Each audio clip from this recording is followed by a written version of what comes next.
Cool, guys. How are we doing? So I'm excited to introduce our guest today, Mr. Ben Coomber. I've been following Ben for ages. He's actually one of the people that I not used to, and still looked at as a figurehead in terms of the coaching world, inspiring people, driving people. And I've probably been meaning to ask you to come on probably for the last 3 years. But we finally got here. Ben, how are you? Mate, I'm awesome. I'm really good. Thanks for inviting me to come on the show. I'm excited. Anytime. I love it. So Ben, what I like guys to do is really give an introduction to themselves, about who you are, what you stand for, what you love in the world. Just a little intro so people get a background, and then we'll dive a little deeper into those things. For sure. So I'm a high performance coach. I focus on body, mind, fitness, whatever it takes to get that person to be better. I'm also a coach and educator, mainly in the nutrition and fitness space. So I have a nutrition education company. We also have a supplement company called Awesome Supplements. And it all started from my journey at 18. I was obese, bullied, had IBS, ADHD, asthma, eczema. And it was that transformation of body, then transformation of mind that led me into a career of personal training. Then I went to uni, and then I tried loads of different jobs at uni. I got stuck in. I worked in pro sport. I worked with kids. I worked abroad, teaching fitness retreats. And then within that, started my second business. Sorry, my first business when I was at uni, second year. Yeah. My second business when I was in my third year of uni, doing my dissertation. Right. And that led me into kind of the business world, entrepreneurship, seeing the opportunity with the online space to connect with more people. So started an online coaching business that morphed into the education business, and then the supplement business came a couple of years later. So 16 years in total in the space of fitness, speaking, coaching, and trying to help people. Love it. That's a CV and a half, man. So if we go right back to that very start, that as that 18-year-old, what was the motivation to start training, because I can imagine being at that age and having to go through all of those things. There's a lot of self-doubt going on in terms of the mind. And, you know, what I really love is watching transformations. People share these transformations on TikTok and Facebook and Instagram, and they show like where they were at the very start and where they were a year later. And I'm really interested in the emotional connection to actually starting that process and where the courage comes from. So there was a couple of things that were happening when I was 18. Firstly, I left school like everyone else. Yeah. But when I left school, I felt quite sheltered. I've been in private education ever since I was 9, which I'm very fortunate and grateful for. But I felt like I didn't have a worldview, like I'd just been in this bubble my whole life. So I wanted to get out there and get a job. So there was this kind of element of, I want to take control of my life. I want to get a job. I want to start engaging in fitness. And alongside that, I was also auditioning to be an actor, and I was getting rejection after rejection after rejection. I wasn't getting anywhere. So there was a day where I just had to look in the mirror, and it was after a bit of a heated debate with my brother, because we always argue because he's the younger brother and I kind of bully, and you kind of go back and forth. And I looked at myself in the mirror and I'm like, am I the best version of myself? Am I fit? No. Am I healthy? No. Like there's all these things saying no. So it's like, right, it's time to sort it out. If I want to put my best foot forward in life, I have to be in control. I need to have the best vehicle. I need to be fit. I need to be healthy. And I wasn't really any of those things. So that started my transformation. And luckily I had a strong mindset. Like I wanted to go after it. It took me a while to bring together the right kind of tools to really get success. But when I did, I lost about 5.5 stone of body fat in 6 months.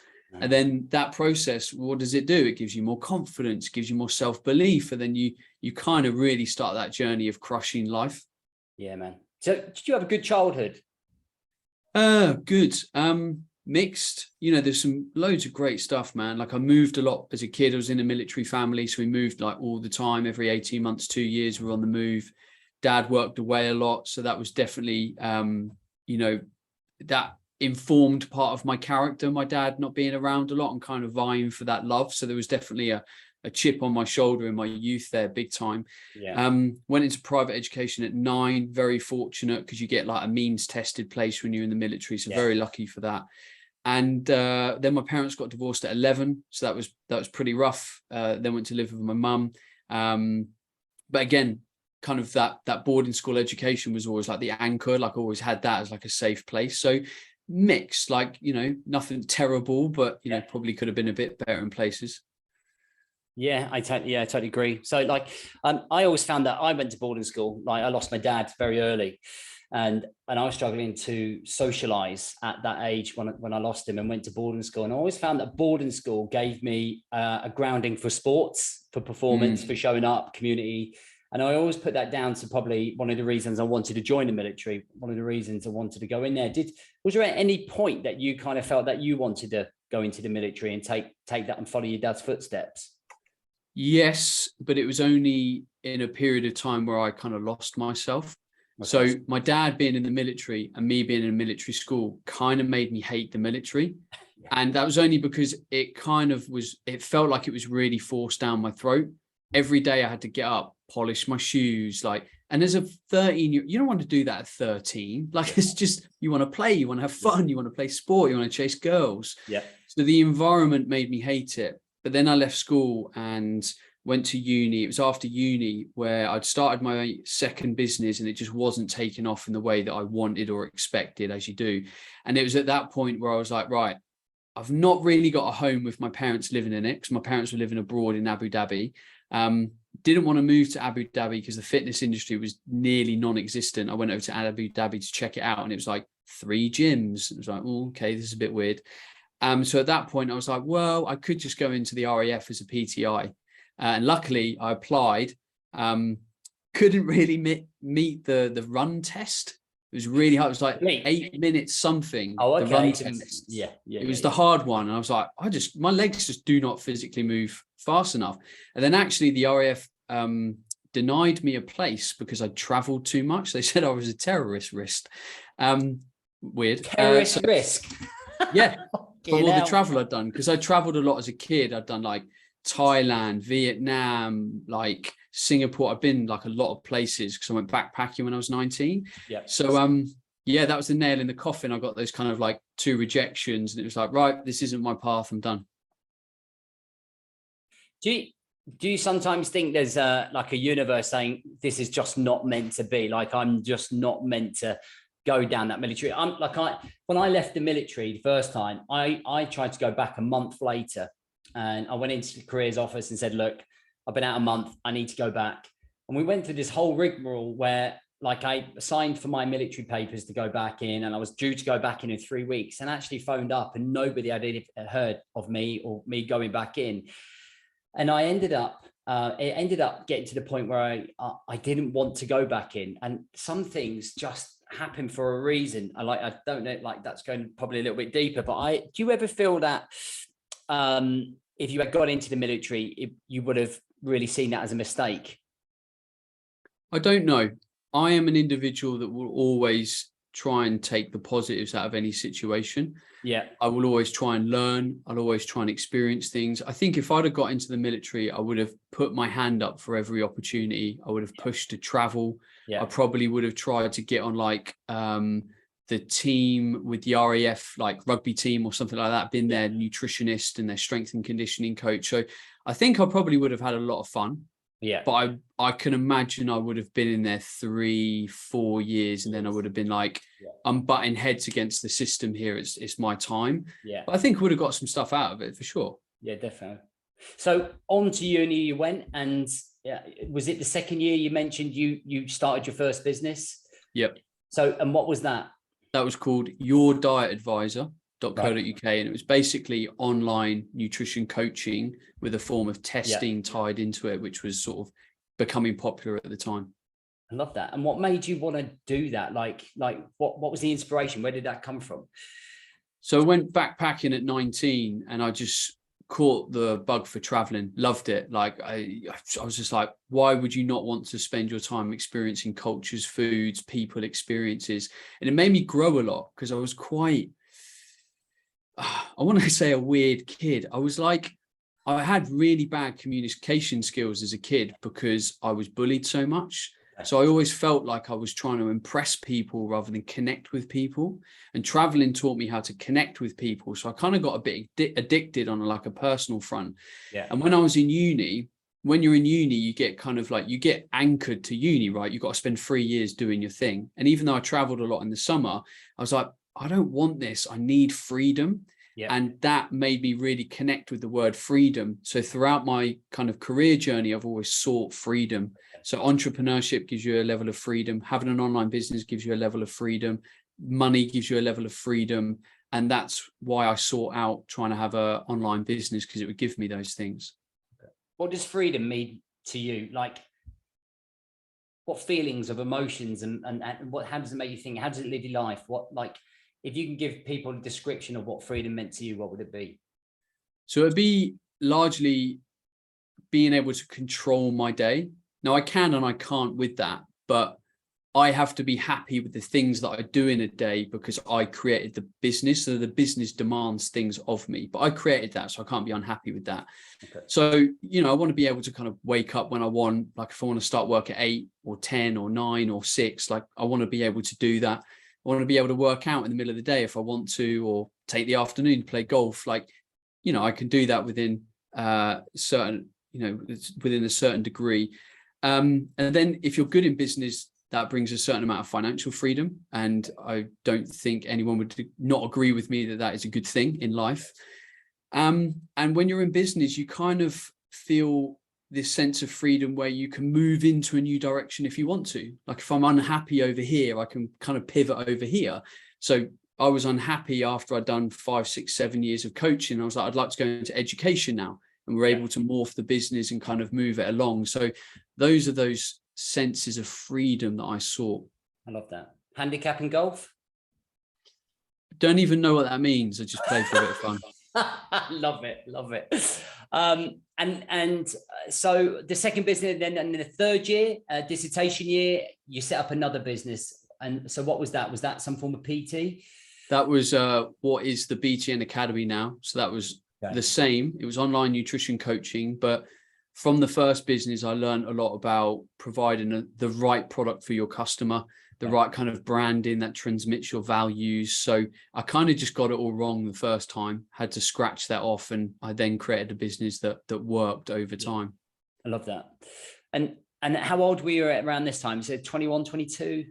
Went to uni at 21. So first business 22, second business 23. Okay. And that's quite young, isn't it? Like these, like back then, it's like when I, who's the guy who runs the Diaries of a CEO? I remember Stephen Bartlett. Yeah. So I remember him talking about leaving university and then going on to set up his business and a lot of the fears that he had in there. And I always look at my 21-year-old self, and I don't think that I could have come up with the business at that age. I think the military created me and who I am. I think I was a different human being before the military.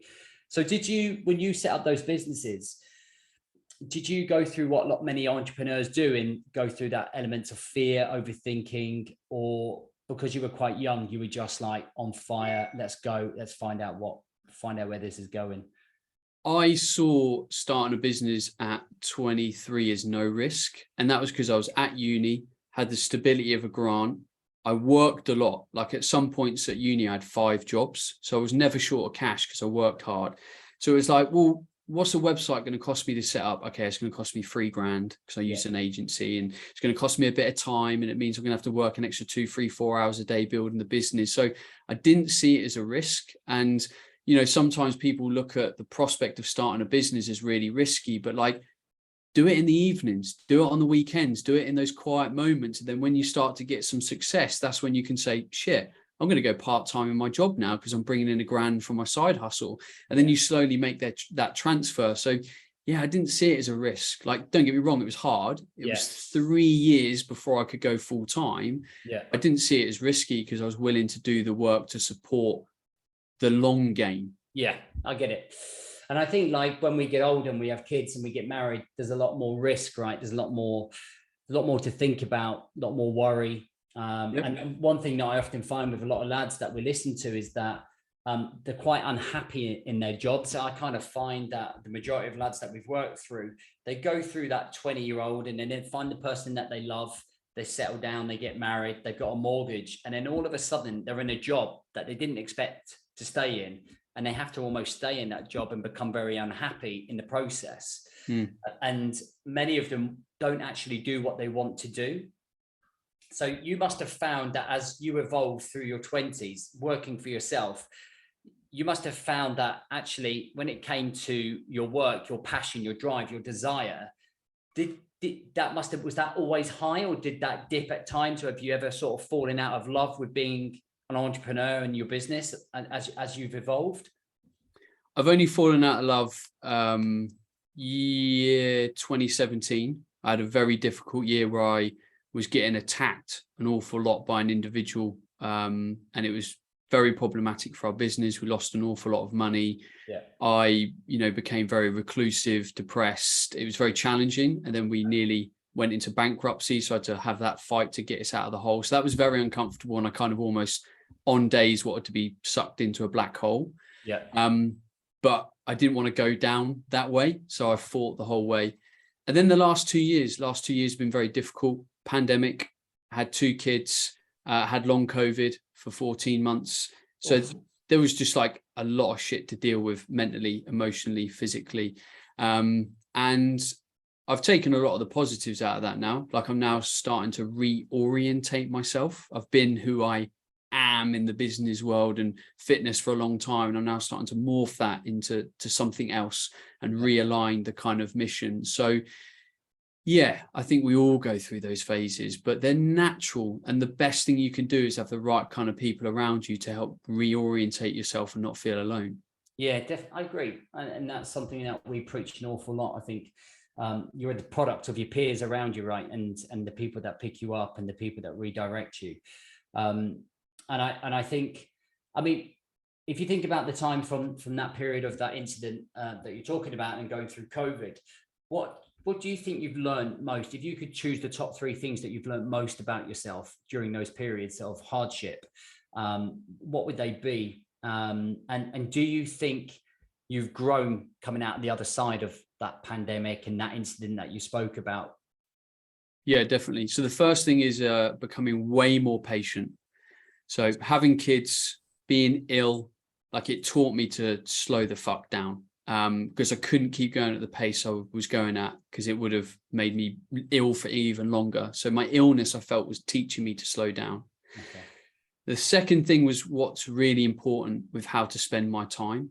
And I think when you own a business and you then have kids, you have to really, really focus, right? It's like you can't spend 4 hours a day trying things anymore. Like you don't have that time available. So it's like, right, I'm working 6 hours today, and I want to know that there's an ROI on every hour or everything that I'm doing. So I think it really sharpens your chisel in the business world. And then the third thing was like, I got re-grounded on how valuable basic levels of health was. Like I spent nearly 2 years waking up every day feeling fucking terrible, headache, sore, depressed, fatigued. And all I wished for was just to wake up and feel relatively normal. So that kind of real basic level of health, I really respected again, because I'd had it because I'd looked after myself. Don't get me wrong. So yeah, there'll be my 3 things. When you went through those hardships, when you weren't well, what got you through it?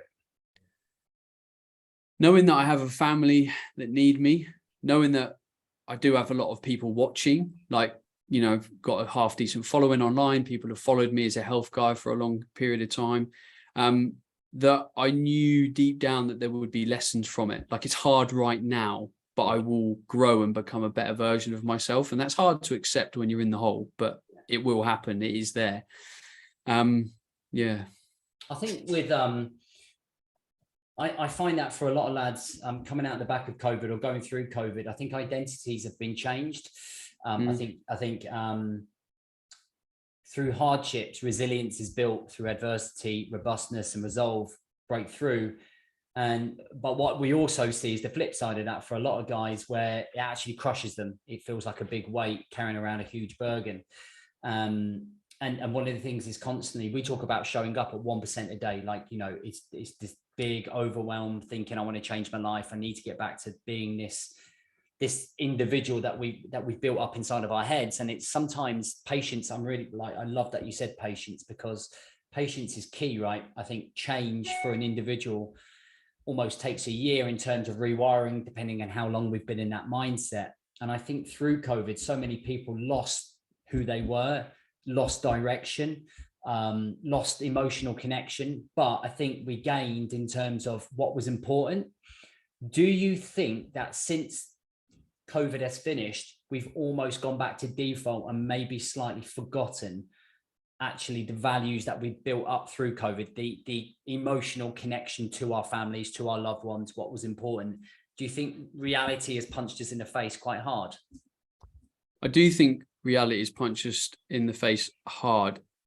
I'm always wary of this conversation because everyone has such different unique circumstances and contexts, right?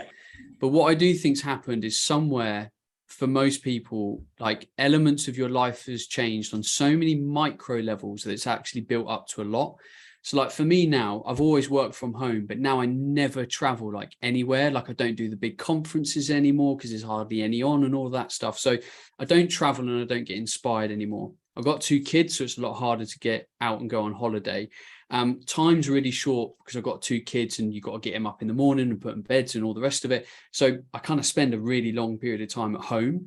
And you just add all these tiny little things up and it's like, actually, where am I getting re-inspired in my day? How often am I meeting people that inspire me? How often am I just getting that movement that kind of makes you think differently? Like the commute to work, how many people no longer even have a commute to work? So it's like, you don't even get that really mundane thinking time or listening to shit on radio too. Like all of that stuff's gone.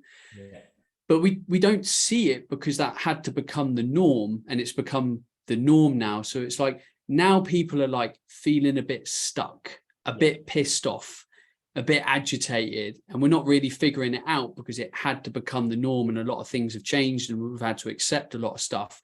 But actually it's those things, it's movement in life, it's conversations, experience that actually make life feel quite dynamic and engaging. And I think a lot of our lives are less dynamic and less engaging now.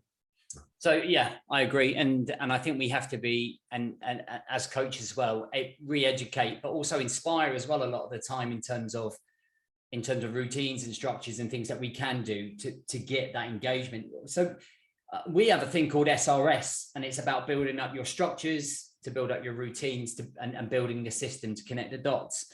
Do you have particular structures, routines, and systems that are non-negotiable? Like these are things that without fail, these were things will get done, i.e. maybe a morning routine, maybe an evening routine, maybe phone management? Are there things that you do that control that activity, that mindset, that fire in the belly?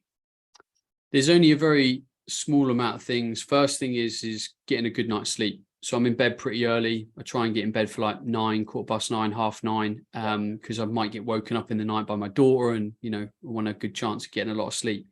Second thing is cold showers. Love them. Have my normal hot shower and then do like 2 minutes at the end. I would do an ice bath, but it's a lot of admin now. So I've got a big old waterfall shower, so I just kind of use that. Love it. Third thing is continuing to always eat well. It's the fuel for life, right? Try and move, exercise. Doesn't have to be structured. I can't always do the structured thing, the weight training, whatever. And I've only recently got back into it after having long COVID anyway, but moving, getting outside. Okay. And then the last thing is having periods of time in my week where I'm on my own, without work, without kids, without anything. My wife knows this because like that's how I recharge. I'm naturally an introvert. So if you said, oh, do you want to go and play golf by yourself or go down the pub with 10 people? I'm like, can I play golf myself and drop in for a beer for half an hour and then I'll nip home? Like that's how my kind of mind works. So I do need that personal empty recharging time. Yeah, I'm 100% the same. Like I would choose exactly the same as you. And I think, I wonder if, and I wonder if that is just us as a personality, or whether maybe over time we've slowly withdrawn ourselves from being social, maybe putting ourselves on a line. Do you think maybe that's happened? I think there's a couple of things there. I think men and women are naturally different there. Like my wife would love to go and have a natter with 5 people in a bar and whatever. And I'm all right with that for a while. And then I'm like, I just want to not talk to anyone and just recharge. Yeah. I think depending on the man and the responsibility, I think that quiet time is freedom from having nothing being asked of you, because men naturally feel a responsibility to their family, their kids, the home, the security, the money on the food on the table. So actually just having time where you're like, whoa, ask nothing of me. Don't ask me to think, especially if you're in business as well. When you've got, I've got 10 staff, like, of course, I'm concerned about their welfare, all the rest of it. So I think that's kind of a factor as well. And also with our ever connected world of social media, it's that kind of time where you're like, I'm just not connected to anything. Don't have to be or consume or digest. I'm just on my own present. So even if it's for a walk in nature without my phone for half an hour, like that's enough freedom to just almost disconnect from any responsibility or thought you might have in the day. Yeah, and it's that's something we definitely promote massively. I think it's good for mental health massively to be clear-minded, clear away from everyone. So listen, I wanted to ask you about a couple of things in terms of so some of the things three things that we just come back from holiday, and we've been back a couple of weeks, and one of the things I realized for myself, I was becoming quite insecure.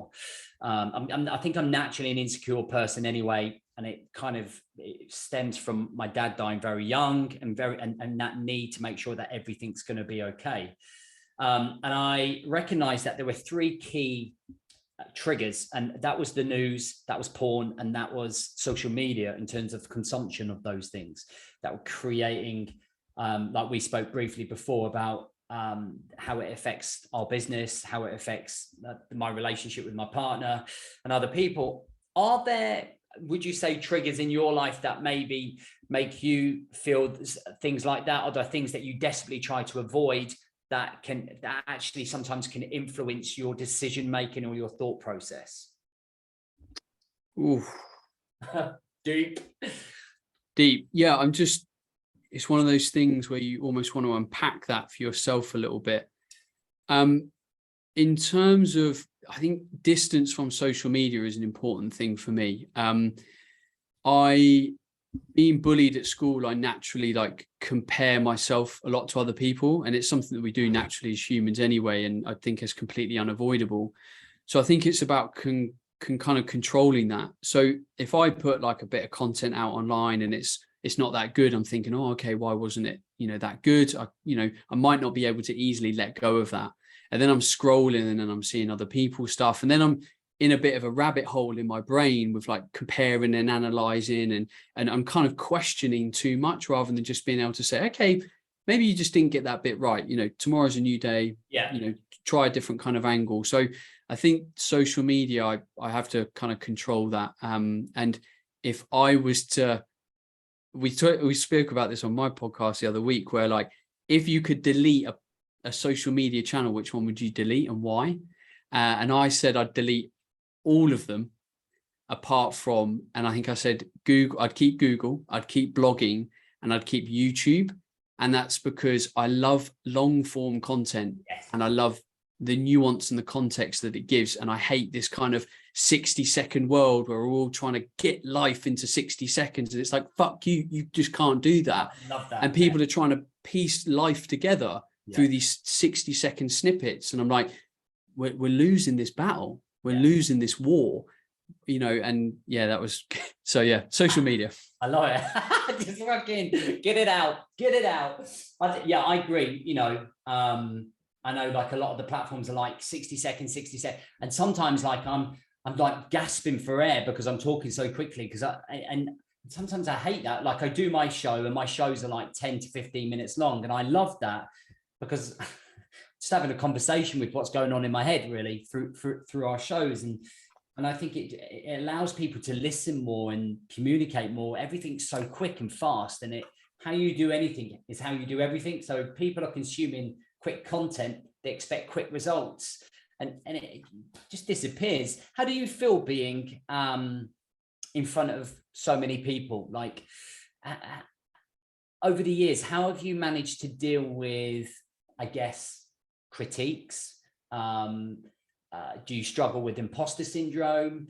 Have you built confidence through your videos? How has that relationship been with you being such an influence for many people? I kind of feel like a bit of an imposter now in a way, And that's because I'm largely still seen as like a nutrition guy, fitness kind of guy. And I don't really see myself as that anymore. I see myself as something that's broader, that's deeper, and has a slightly different mission. So I feel like an imposter in my current suit online. Yeah. Now I'm trying to change that and I'm figuring that out, but there's quite a bit to kind of piece together. I feel people feel imposter syndrome when they're essentially not in the right place for them. But they also lack intrapersonal confidence. So I say I've built up a lot of confidence over the years with my ability to communicate, share knowledge, simplify, etc. So I've never had a problem there. And I think my background in acting sort of developed the presentation of that information quite nicely. So I kind of paired those two things together. Now, what was the other part of your question apart from imposter syndrome? So so how do you deal with, I guess, like we all know when we put comments up, we get the trolls. They love to have their fucking say at 11 o'clock at night with the tinnies, right? Like calling you an absolute wanker. Like at first, I imagine that you probably handle that quite well now, but I guess in the early days, is that something that used to trigger you? It did. It only triggers me when it gets personal. Yeah. I am more than happy to be critiqued, challenged, people, share research or whatever, because it's an opportunity to learn. Quite often you can win that person around and actually say, oh, well, hey, buddy, actually, I think we're like in 99% agreement here. We've just got this 1% out of alignment and let's just, call that indifference or whatever. So I was doing it last night. A bit of a video went quite well and it was all about my daughter's breakfast. And people were like, oh, you're an idiot for recommending a microwave. You're melting your kids' brains or, all that kind of stuff. And I'm like, hang on a second, let's talk about some science. And, I've got no problem with that because I know the science is behind me and stuff. I think the only time I've potentially kind of really felt that is potentially when I've not thought something through enough and I've probably put something out there a bit early, haven't quite thought through the nuances, or I haven't considered a certain population that might be maybe offended with that kind of, slant or angle that I've taken. And then it's kind of backfired a bit. And I've been like, oh, probably should have kind of run that through a bit of a filter. Yeah. So that's when I've been almost like regretful of kind of taking that move. But, we have to see negativity as an opportunity to grow. I've always kind of felt that in business. So I've just always taken it on the chin and almost used it as fuel to make that next step. And been honest, when I've fucked up online, I've put a video up the next day and said, I fucked up yesterday. I saw something of you doing that once. I can't remember what it was though. I'm sure I was watching a video and you were apologizing to people and I don't know what it was about. Was that you? Does that sound familiar? Yeah. I've probably done 4 or 5 over the last 10 years. Yeah. Like it's not a frequent thing, but like I'm more than happy. And I'm just like, mate, I got that wrong, people. I'm sorry. This is what I've learned. This is what I'll do better in the future. And A, that's the right thing to do. Yeah, man. B, it builds trust that I'm able to say that with other people. Yeah. And C, it's the fucking right thing to do. 100%. It's human, isn't it? Yeah. Like if I offended someone in the street or my family or friends, you go and say, look, I'm really sorry about that. Mm-hmm. And I think it shows a higher level of self-awareness in terms of that. A lot of people would be driven by their egos in those situations where they're like, I'm fucking right. And like, do you know what I mean? And I think that shows really great awareness. So in terms of direction, do you have a mission in life? Do you have like this bigger picture? Do you know where you're going? How old are you now? 36. So do you have like, I don't know, a 5-year vision, a 10-year vision, a 3-year vision? Do you go that far ahead? How far do you go ahead? Yeah, I've got a 5-year vision on kind of like a business level and an orientation level. In terms of the mission is about inspiring people to be the best version of themselves. And a lot of my kind of branding and imagery is around this word awesome. I want people to be the most awesome version of themselves. Underpinned by that is this thought process of self-leadership. I want people to take control of themselves and lead themselves, period. How that's formulating itself at the moment isn't in true alignment with where I want to be. So that's that transition that I've mentioned. And I can't give you any more clarity because I'm working through this stuff on kind of a personal level at the moment. Yeah. But broadly speaking, that's what is my jam. And it's all because at the age of 18, I started that journey, and it's been extremely rewarding, extremely fulfilling. I've done everything that I've wanted to do. I've got a beautiful family, you know, I'm safe income wise. I've got a beautiful house. I live in a lovely part of the world. Like, all of that shit's great. And I want people to go on that journey, not in the same way, but in their own way, to have the things that they want out of life and be the best version of themselves. I love that. That's great. What's Ben's personal mission? Like, non-business related. So for you personally, what's your mission? For me to get up every day and have freedom of thought, freedom of choice, freedom of body, freedom of mind, and to be in control of my own journey. I don't want anyone else pulling my strings. I don't want to be a puppet to anyone or anything. So that's deep down at my core, that kind of guiding word is freedom. I love it. And do you really fear anything like right now? Is there any, do you have any fears? Is the fear of failure or fear of judgment or fear of things not working out? Do you carry any of them? Do they affect you on a daily basis? How do you deal with them? I think the fear now is that my business is getting quite big, and it's going to get a lot bigger over the next 5 years.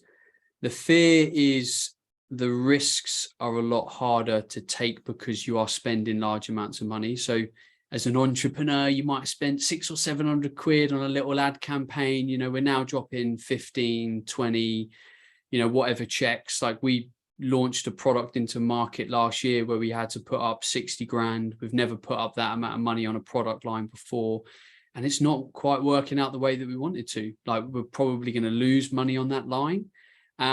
So it's those kind of decisions where I'm like, I'd really like to get that stuff right, because it really holds back kind of process, potential, and progress. Hopefully I've got the right kind of people around me. I've got a good board now. I've got a 4-person board that in business can kind of help me with those decisions and stuff. So they're the kind of only fears, because like in business, you're like, and you'll always have this, you've had a certain amount of failure and you're like, I'd really like to get this next couple of years right. 100%. Oh my God, I literally get where you're coming from. 100%. And it is that process, right? It's being an entrepreneur brings an inner resilience that, unless you are one, you really don't. Like, sometimes I feel like I'm banging my head against a brick wall, and then some periods of time you think you're absolutely winning, and then it's like golf. Sometimes you're playing the best you've ever played. The next game you played the worst you've ever played, and I think it brings so much uncertainty. And I like we spoke beforehand, the media does not help at all. Like, I sometimes, and I think it can really influence how people's behaviors are, not just in our business, but like people in cafes, people who are running restaurants, people who are trying to set up stores. And there's an awful lot of uncertainty. And I think there's an awful lot of things that we can control. And there's an awful lot of mindsets and implementations and emotions that we can control to drive us forwards. But there's also those things that we're fighting against. And I think that's where that resilience and resilience come in. Do you think your resilience is built up since that 2017 incident? Oh God, yeah. I'm very resilient. I trust myself. I've been through some dark times. Like 2017, I remember my accountant ringing me up and he was like, mate, you need an extra 25 grand in the next month for like your toast. And I was like, shit, like what can I do? Like, and I know that I've had my back up against the wall in, you know, in a bad way, and I've had to react. So if I can do that, I can do most things. And I've got way better people around me now. I've got way better knowledge, way better resources. So I just genuinely trust myself. And I think that's a beautiful place to be in. Like, if you can be in a place where you trust your ability to get out of the situation, then put your foot forward, put your best foot forward, give yourself time, cut yourself a little bit of slack, because that undue level of pressure actually isn't going to serve you. It's probably going to make you make slightly short-term / bad decisions. So trust yourself, ask the right kind of questions of yourself and the people around you, and you'll get there. I love that. And you know, when I listen to you talk, and this is what I say to a lot of my guys, whether the business clients or whether they're men clients, is that this shit takes time. Like, this is not like, there's not a solution when you wake up tomorrow morning. Like, if you think about everything we've spoken about in your life, you've got to this point in your life by being on the battlefield, right? And being in the trenches and dealing with being your back up against the wall and fighting back and learning and evolving. And you got to the 36-year-old Ben Coomber now, who's resilient, knows what he wants, knows where he's going. And this is what I try to explain to lads, is that there's always going to be shit. There's always going to be something. There's always something around the corner. And that really is never going to change. But I think the quicker we can learn to flick that switch that's in here, the quicker that we can, like what we call an elite operator mentality. When we switch that on and we show up and we're the leader to ourselves, to lead the people around us, to lead the situations and the environment, it makes us a stronger human being. But you have to do the reps. And that doesn't mean go out and look for shit. That means like, look at what you've got around you and put perspective on it. I always think about a man who's just come back from war in World War II, spent 5 years in Europe fighting and everything that they've seen. And I wonder if I took that man who is 30, 40 years old and brought him into this generation and asked him what he thought about the things we get so upset with and the things that we get distracted with, what advice he would be, or whether he would just go, you don't know the meaning of hardships. And one of the big things I'm huge on is really putting into perspective what is hardship, like what is stress, what is emotional distraction, what is things that cause us to stop showing up. And what I love about your journey is that you've gone through so much adversity and you fucking come back every single time, like long COVID, stress with the business, finding that money, back up against the wall. But it's the one thing you've done the whole time is show the fuck up over and over and over and over again. And that is what we have to make sure that we get through to people. And I just want to say thanks for sharing your story, like with us. You know, I think it's great. Number one, you can be so open. And I know that a lot of guys will draw a lot of strength from your story and your strength and your resilience to get you to the place that you needed to be. I just wanted to finish with a couple of questions. What would you say to date your biggest... Before you do that, can I just pick up on something I think is really important that will help with men's mental health? Please. Within that, I think there's an issue with what we choose to remember. So when you're building a business, you're an entrepreneur, it's all like scrappy and you're working hard and like everything ahead of you seems kind of okay because you're used to this scrappy hard work, all the rest of it. And then it takes off and then things become easier. You're getting some success and all the rest of it. And you forget those scrappy years because everything's better. Cash is coming in, all the rest of it. So when you hit slightly harder times, your memory isn't of all of that scrappy stuff because you've wanted to forget that. You've moved forward. You're in this kind of honeymoon still of like, things are going well and I've got some cash coming in and all the rest of it. So that's where we get frustrated and impatient because you've hit a slower period. You've got to readjust. And I think mentally people find that really difficult. I find that, difficult at times, and it's been a lot better now. I've gone through this last 2 years and I've been forced to really look at kind of my pace of life and what I can achieve. But that's why I think there's incredible perspectives from people that have been like away at war, and they come back to normal life and they're like, trust me, boy, this is nothing, because their memory is so powerful of how life once was when it was horrible, that life now is still absolutely beautiful in comparison, because they're choosing to remember that period of time and they're going to basically say anything is better than this. So when men are feeling that kind of like, oh, things aren't going quick enough or whatever, just check what you're benchmarking against yourself too, because it's probably quite an unrealistic honeymoon period of your life. Agreed. Like we have wristbands. The thing, one of our sayings is, what's the alternative? And we always talk about what that alternative is. So like we've all got our dark spot, right? Like, like when I left the military, I massively struggled for 3 years. I lost my identity. I lost my purpose. I didn't think I was going to go through all of that. And it got to the point in November 2012 when I sat down with a ton of pills and whiskey, and like for me that was it. I was ready to like end it. And for me, that is always the alternative for me. So like that memory is always like in here in my head. So whenever I think about a problem or something arises, I think to myself, I'm not in that place. I'm not in that state. For me, it's my perspective bubble. It's my default that I go back to. And I think you've got through that, you can get through this. And like what you've just mentioned there, it's always, I've got two options. I've got a choice that I can be that guy on the edge of the bed in the room, cold, freezing with the pills and the whiskey, or could be the guy that's making difference to the guys. And I have to do all those little micro things that we spoke about, all those 1% wins to make sure I'm the leader of me, to lead these guys and to lead the guys out there as well. And it's always, I can never get that. I can never get that picture out of my head of that dude on the edge of the bed, you know, who was lost, who nearly, like, I'd be, I think 10.5 years dead now. And that's mental to think. Like there wouldn't be two little girls in there. There wouldn't be this house. There wouldn't be a wife. My kids would have grown up without me. And like, I grew up without a dad. And that's always the alternative for me. I guess that's what I base every situation. And whenever I face hardship, I always go straight to that guy and go, you're not that guy anymore. You're this guy. And it's that identity. And I think it's really powerful when you tap into it.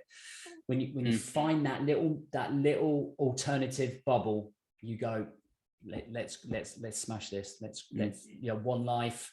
I see how quickly, like, Mondays just come around quicker and quicker and quicker, man. And I'm just like, fucking, how can it be Monday already? And I think that's my fire and my passion, you know. Like, I love your t-shirt there being awesome. Like, that fucking every Monday, I'm like, everyone's like head down, feel sorry for themselves. I'm like, your fucking branding's great. There's like, let's be awesome. Let's show the fuck up. Let's do it. Let's change that attitude for once in our life. Just do Mondays. Every Mondays, don't accept it to be shit. Accept it to be amazing. So yeah, really good point as well. I waffled on there. What's your biggest achievement? Two beautiful, healthy girls. Good. Love it. Love it. How old? 2 1/4 and 8.5 months. Amazing. God, yeah. I've got a 1-year-old and 5-year-old, and then 15 and 17. So they're ready to spring the nest already. You know, all layers of chaos. Honestly, I literally have to go from one parenting style to the other. I'm literally like, right, son, stop being a dickhead, to, oh, look at you walking. I literally fucking mental.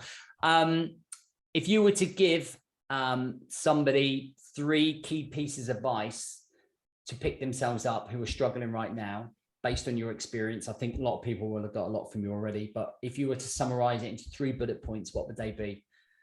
Get to bed on time, because no one's fighting their way out of a bad situation on no sleep. So, like, do that for yourself.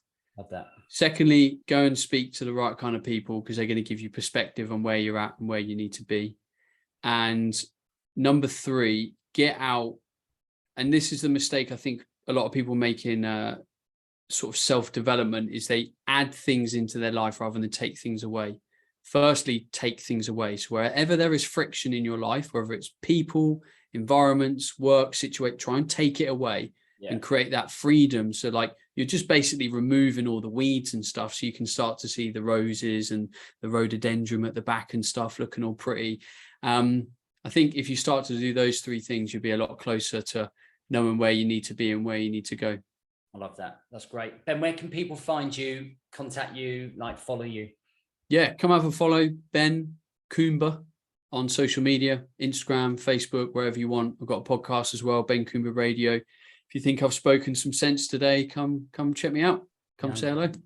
Mate, I appreciate your time. Time is very valuable. So thank you for coming on board. I'll catch you anyway once we stop recording. So guys, please go and check out Ben. Ben, thank you very much. And we'll catch you next time.